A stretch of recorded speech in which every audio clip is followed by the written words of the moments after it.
I got this to put on the back of my phone whenever I'm trying to film, because with the iPhone 17, unfortunately, when I go to film myself, it always does like a reverse thing. So if I'm holding something that has words, it just makes it backwards. And I'm really sick of having to switch it in post. So I got this, and first you just got to set it up. So we'll have to go into screen mirroring, and then you click that. The hardest part is every now and then it will just say like not available. And then I have to do it a few times. But once it works, it works. So we'll hit that, and then we'll go to video. Okay, and now here it is on. I have a MagSafe phone case, so really easy to set up. The hardest thing, I think, is that this is pretty heavy. So when it's in my tripod, my phone just wants to like fall down. So that's kind of the one bummer. But as far as like being able to see myself, that's all been really, really good. And then I've been using my Apple Watch. I can kind of hit that for start and stop, because once this is on and that's on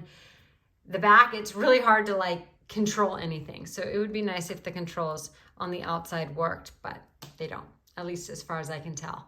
However, this is really cool. I'm really glad I have it. And so far it's totally working for what I need it to do. So I appreciate that.